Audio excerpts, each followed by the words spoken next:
ஆண்டவருடைய நாமம் மகிமைப்படுவதாக. அன்பானவர்களே, இன்றைய வார்த்தைக்கு உங்களை அன்புடன் வரவேற்கிறேன்.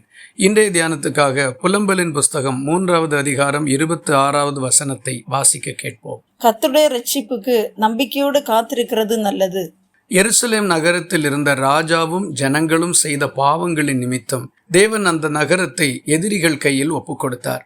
அவர்கள் இந்த ஜனங்களின் மேல் யுத்தம் பண்ணி அவர்களை சிறைப்பிடித்து நகரத்தையும் நெருப்பினால் சுட்டெரித்து போட்டார்கள். இந்த நிலையில் எரேமியா தீர்க்கதரிசி கர்த்தரிடத்திலிருந்து சகாயமும் ஒத்தாசையும் வரும்படி கர்த்தரை நோக்கி அழுது கண்ணீரோடு விண்ணப்பம் பண்ணினார். அப்பொழுது அவர் சொன்ன வார்த்தையை தான் நாம் இங்கே வாசிக்க கேட்டோம். கர்த்தருடைய ரட்சிப்புக்கு நம்பிக்கையோடு காத்திருக்கிறது நல்லது. இந்த வசனத்தில் 2 பிரதான காரியங்களை நம்மால் பார்க்கிறதற்கு முடியும். ஒன்று, தேவன் ரட்சிக்கிறவர் என்று இங்கே சொல்லப்பட்டிருக்கிற வார்த்தையினுடைய உண்மையான பொருள் தப்புவிக்கிறவர், காப்பாற்றுகிறவர், ஒத்தாசை பண்ணுகிறவர் என்பதே.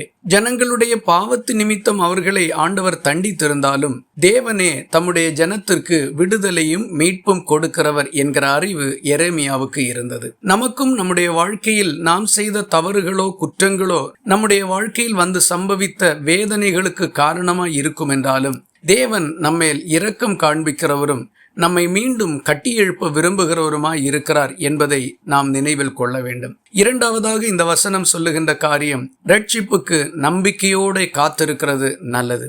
தேவன் அந்த ரட்சிப்பை கட்டளையிடுகிறது வரைக்கும் அவர் செய்வார் என்று கர்த்தரிடத்திலேயே முழு நம்பிக்கை வைத்து அது வர காத்திருக்கின்ற அனுபவம் நமக்கு வேண்டும். நினைத்தவுடனே காரியங்கள் மாறிவிடவில்லை என்கிறதற்காக கர்த்தரிடத்தில் மனவருத்தமும் அடையக்கூடாது. தவறு நிமித்தம் கர்த்தரங்களை கைவிட்டு விட்டார், இனி இரக்கமே கிடைக்க போவது இல்லை என்கிற தவறான எண்ணமும் கொள்ளக்கூடாது. கர்த்தர் நன்மை செய்வார் என்று அது வருகிறது வரைக்கும் காத்திருக்கின்ற மனது நமக்கு தேவை. இந்த காலை வேளையில் தேவன் நம்மை காப்பாற்றுவார் என்கிற அறிவும் கர்த்தர் அதை செய்கிறதற்குரிய நாளை எதிர்பார்த்து காத்திருக்கின்ற அனுபவமும் ஒரு சேர நம்முடைய உள்ளத்தில் இருக்கட்டும்.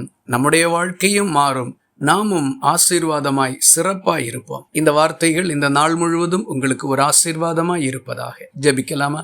எங்களை நேசிக்கிற அன்பு நிறைந்த நல்ல ஆண்டவரே, நாங்கள் உம்மை நன்றியோடு துதிக்கிறோம். இந்த காலை வேளையில் நீர் எங்களை தப்புவிக்க வருகிற தேவன் என்றும் அந்த நாளுக்காக நாங்கள் எதிர்பார்த்து காத்திருக்கலாம் என்றும் உறுதிபட நம்பிக்கையின் வார்த்தைகளை நீர் எங்களுக்கு தந்திருக்கிறதற்காக உமக்கு ஸ்தோத்திரம். எங்கள் இருதயம் இதை நம்பி திடனாய் உமக்கு காத்திருக்க உதவி செய்தருளும்.